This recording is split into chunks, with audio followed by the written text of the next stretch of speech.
slightly broaden a little bit the scope of my presentation. I will give in the end a very, very quick tutorial how you can navigate through the published catalogs via graphic, interfaces that allow you to navigate the sky, like Aladdin or ESA Sky. But I'm not in a position to give a full tutorial of how to use Aladdin or ESA Sky. So I will be relatively quick there. And I thought maybe it would have been a good idea to give people a little bit more of background of what kind of the data you can expect from a survey like eROSITA. And then, as Mara just said, the people after me, the speakers after me, will actually go into some more technical details, how to handle the data, which are, of course, designed with specific application to eROSITA data, but in a sense will be generic of the kind of X-ray wide field image data that eROSITA provide, but are common to most, if not all, X-ray observatories. So I hope this will be also useful tool for you. But okay, let me just start with some basics. I think I've shown these slides in this context of AAL eROSITA meetings many times before. This is kind of a fact sheet of eROSITA. The few things for you to remember. It's a observatory made of 7 identical mirror detector combination. They all are observing the same part of the sky. In practice, when you get access to the real event data, you can use all the telescope or only some of them. There are some subtle differences between them, but by and large, they are essentially identical. So we almost always analyze data combining them. It's a large field of view telescope with 1 degree diameter field of view, with a PSF, which has a half energy width of about 18 arcsecond on axis and 30 arcsecond average over the field of view. This is of the order of the spatial resolution you can imagine, you can expect from eROSITA images.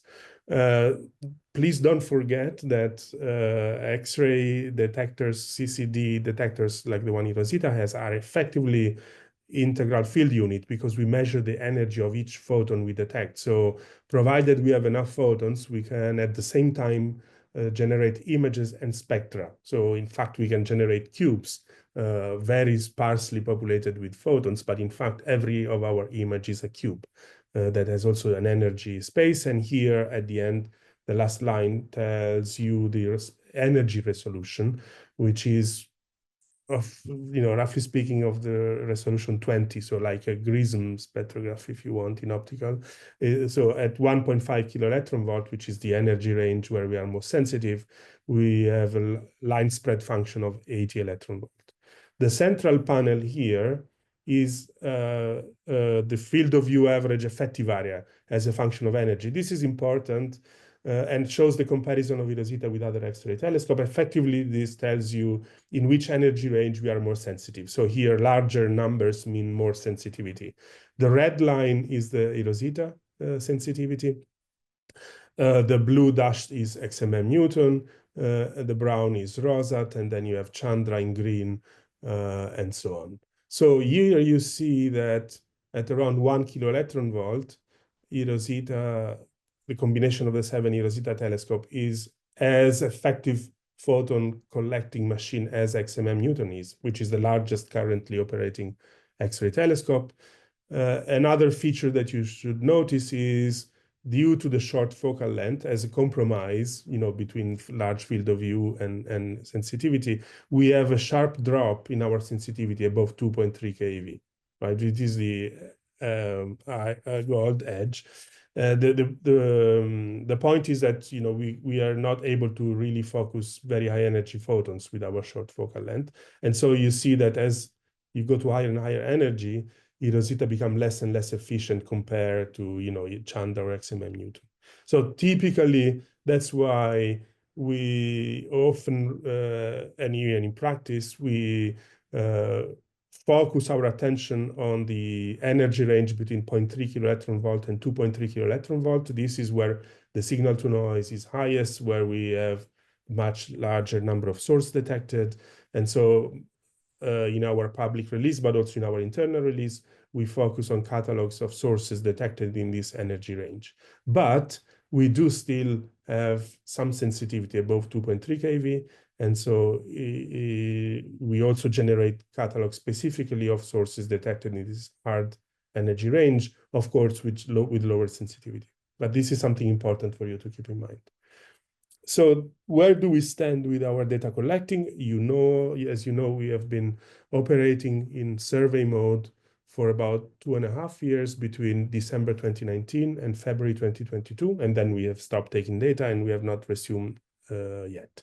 And I won't go into detail of what can and cannot happen. But that's the data set that we have. In this 2.4 months period of 2.3 months period of time, we have completed 4 entire survey of the sky. I will show you in a minute how we do it. It takes about 6 months to cover the sky once. So in 2.5 years, we cover the sky 4.4 times. This gives us a relatively uniform exposure over most of the sky of just about 800 seconds. For geometrical reason, the exposure is much higher close to ecliptic poles. And so here you have the typical point source sensitivity of the single pass. Each of these, you can treat each of these whole sky survey independently, and then you would have a sensitivity on average. I will show you more the sky distribution of the flux limit of about 5 times 10 to the minus 14 Earths per second per square centimeter in the sensitive energy range between 0.2 and 2.3 kV, which is 4 to 5 times deeper than the Rosatol Sky Survey as a reference, right? Which operate in a similar energy range. Above 2.3 kV, ROSA didn't have an all sky survey in that energy range, so that's actually the first truly imaging survey of the sky above 2.5 kV. And then our sensitivity, of course, is lower, and therefore our point source flux limit is higher, almost by more than an order of magnitude. You can, of course, also stack the 4 passes, so if you stack 4 surveys, obviously you gain in sensitivity, you are able to detect fainter sources. And these are roughly, the orientation numbers of how deeper can you go. So with this at hand, we have run our source detection pipeline and released the first catalog of that, just the first pass, which contain almost 1 million sources over half of the sky. We have, but of course, we have preliminary and in some cases quite improved reduction and extraction of sources over the rest of the data set. Here, eRASS column 4 stands for eROSITA Sky Survey with 4 passes. In fact, at the moment, we are start working in general with the 4.4. So by combining all the data that we have, and in that case, given the better sensitivity, we can detect almost 3 million point sources and 87,000 extended sources. Our pipeline is designed to try to distinguish sources which are consistent with the PSF, therefore point-like, or slightly more extended than our PSF. And that's, of course, very important for us because that's where we expect the clusters of galaxy to be residing in our data. And that's important for a number of cosmological and astrophysical applications, of course. So I told you it takes 6 months to cover the whole sky. This is actually a spherical projection of the eROSITA data, the real data accumulated over 6 months, just to emphasize the way we do the survey. Essentially, here you see great circles in the sky that progressively cover the entire celestial sphere. As you can notice, all of them intersect in one point, and this is actually the south ecliptic pole. And that's why you see this white cloud. These are the actual counts detected, so they are not corrected for exposure. The exposure close to the pole is very high because essentially we revisit that point in the sky every day. And that's why we have many events, and they all here appear white. In fact, we are exceeding our confusion limit there. So the data in the region around the ecliptic pole, which are also relatively close to the Magellanic Clouds, need to be treated with some caution just because they are so deep.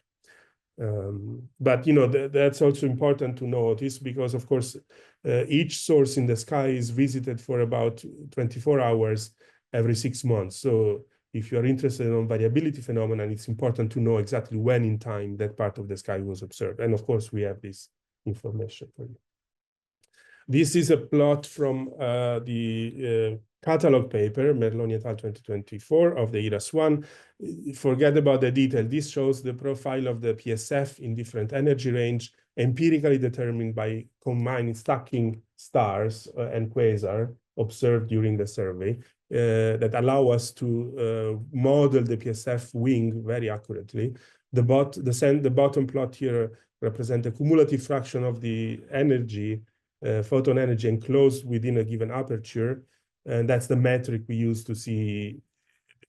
That's the so-called alpha energy width, is where you reach 50% of this cumulative fraction, and this of the order of 30 arcsecond. People sometimes quote a full width of maximum. So if you use full width of maximum, this number will be more like 15, 18 arcsecond. Of course, what really matters, so that's of the order of the spatial resolution the eROSITA data have intrinsically, just due to the broadness of our PSF. Of course, what for most applications really matters is how accurately can I position a source in the sky, for example, if I want to find its counterpart. So there are a couple of considerations. Here on the left, I'm showing a preliminary work where we have measured the distance of the measured position by eROSITA of point source quasars, point-like quasars, compared to the optical Gaia position. Quasars are very bright X-ray emitters, so there is very little ambiguity about which source corresponds to which optical quasar. And so we can use the distance between the X and the optical position as a measure of the astrometric accuracy of our reconstructed images. And here is just to show that these images are very close to circular, because here we are looking at the distribution in Ra and Dec and along ecliptic longitude and latitude, and they are all consistent with being Gaussian with no stored distortion. So first point, circular approximation to the PSF is a good one, and that's good. And here, I think the most important plot that shows the positional accuracy for point sources, again, by looking at quasar Gaia versus eROSITA positions as a function of, here it's detection likelihood, which is a essential measure of signal to noise, which is very close to the number of detected counts that we have for each source. So of course, the more the brightest a source is, the more counts we detect, the better we can position it in the sky, because we can centroid the position of our PSF better and better. And here you see that when you have 100 counts, more or less, you can have 1 sigma positional error of about 2.5 arcsecond. For even brighter sources, at some point, we start hitting some systematic Bohr-side correction. So I don't think we can claim to position any source to better than 1 arcsecond. But the bulk of the sources are detected with a few counts. And so the median positional error is of the order of 4 arcsecond, which is small, but of course not so small that doesn't need to be taken care. So this is a slide that Mara liked to show. It's very Andrea, sorry, 5 minutes yes. to go. Okay. So this is an important slide that shows a crowded, I think, cosmos, deep optical field with error circle coming from X-ray observatories that have observed this field, with Chandra able to pinpoint a source to better than 1 arcsecond, XMM Newton maybe a factor of 2-3 worse, and then we have eROSITA here in pink and ROSAT in green. So at the positional accuracy of eROSITA, if you have if you're going deep enough in your optical catalogs, you have several possible counterparts, right? And so then you need to be careful in exactly which of the counterpart you choose. This is another example of, I think, an XMM versus HST field. The main message here is that making association purely based on positions may not be the right thing to do. And that's why Mara and Johannes and collaborators in the past have developed very sophisticated Bayesian association method that allow you to take into account as priors the SCD of the different sources and try to weight potential counterpart based on what we know about a typical X-ray emitting source. So this is what now we commonly use to identify our counterparts, and this is something very important. So one more point about flux calibration, and that's also important. Here you see a comparison between the flux measured by eRASS1 in eROSITA and XMM Newton. In the soft energy range, we think our effective area is well calibrated, and we can calibrate the flux to better than about 6 to 10%. And we have since improved a little bit our effective area calibration. We have a much larger offset above 2.3 kV. At this point, we are still trying to figure out which result in almost 30% flux differences. I'm not showing this here. We think this has to do with the way the vignetting function changes as a function of energy and position, and we are trying to improve our modeling of that. At high energy, the effective area is small, so we have few accounts. Calibration is more difficult, but there will be definitely improvement in the next step. So I just want to close. I just want to move to this more interactive part. Before that, let me show you. Let me move to the data products, right? So this was just really a very, very brief overview. So here is what you can find in the public eROSITA-DR1 website of MPE. And the point here, of course, is, as Mara said, this is what you can play with already, but to give you a flavor what you can find, but you should be aware of the fact that internally within the eROSITA-DE collaboration, we have similar products for the full 4.4 survey. So more counts, deeper catalogs, and a richer event. But roughly speaking, what we can provide, and we did provide in the data release, are, of course, the software, the calibration database, and everything you need to reconstruct these images. These are 4 images in 4 energy range of the hemisphere in X-rays, and the individual photon events that you can reproject in the sky and recreate those images, adjust them, smooth them, you can play with them. Of course, the source catalogs is what most of the people work with, and then you can go at each source position and re-extract spectra and even the events as a function of time that can allow you to generate light curves. And we will have example of this later. We also have an upper limit server. So if you want to know whether a source, what is the upper limit of a non-detected source at any position in the sky, for example, associated to your favorite radio source or optical source, you can just go to our upper limit server, type in the coordinates of your source, and this will give you the upper limit if the source is not detected, of course, and a flag if there is a detected source at that position. And this is how you play with the data. This is all well documented in our eROSITA data release website. Here I have 2 links. Maybe I can quickly open one to show you. Andrea, sorry. Yes. Your time will be off. So the question is, will you be available after 11 to show the part of the ESA sky? Because otherwise we have to postpone Yes. by I mean, 5 this minutes. is only, it's very fast, but I'm happy to stop here.